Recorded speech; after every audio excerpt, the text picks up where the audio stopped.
एक दिन डॉक्टर के पास से लौटते हुए लड़की कार चला रही थी और पास में उसके पिताजी बैठे थे। रास्ते में अचानक भयंकर तूफान शुरू हो गया। लड़की ने पिता से पूछा, क्या किया जाए? कुछ देर के लिए कार रोक लेते हैं। मगर पिता ने जवाब दिया, कार चलाती रहो। उसने ऐसा ही किया।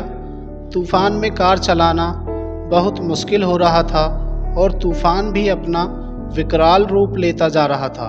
लड़की ने फिर पिता से पूछा, अब मैं क्या करूं? उसके पापा ने फिर कहा, कार चलाती रहो।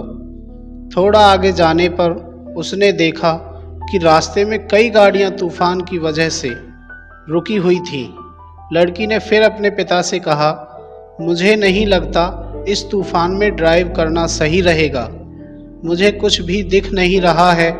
बिना देखे मैं कैसे ड्राइव करूं? उसके पिता ने फिर कहा, कार रोकना नहीं, बस अपने ड्राइविंग सेंस का इस्तेमाल करते हुए कार चलाती रहो। अब तूफान भी भयंकर रूप ले चुका था, मगर उसने कार चलाना नहीं रोका और अचानक ही उसने देखा कि कुछ साफ दिखने लगा है। कुछ किलोमीटर आगे जाने के बाद लड़की ने देखा कि तूफान थम गया और सूरज निकल आया है। अब उसके पिता ने कहा, अब तुम कार रोक सकती हो और बाहर आ सकती हो। बेटी ने पूछा, मगर अब क्यों? पिता ने कहा, जब तुम बाहर आओगी तो देखोगी कि जो रास्ते में रुक गए थे वे अभी भी तूफान में फंसे हुए हैं। क्योंकि तुमने कार चलाने का प्रयास नहीं छोड़ा, इसलिए तुम तूफान के बाहर हो।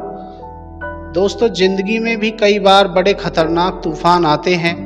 लगता है जिंदगी में अब कुछ नहीं बचा है, चारों तरफ सिर्फ अंधेरा ही अंधेरा होता है। ऐसे में कुछ लोग घबराकर हिम्मत छोड़ देते हैं और हालात के शिकार बन जाते हैं। वहीं कुछ ऐसे लोग भी होते हैं जो तूफानों से जूझते हैं, गिरते हैं, संभलते हैं और आगे निकलते हैं। हमें भी तूफान से बिना घबराए अपने कदम अपनी मंजिल की तरफ बढ़ाते रहना है और तूफान से आगे निकलना है। कठिन समय में भी कोशिश नहीं छोड़नी चाहिए।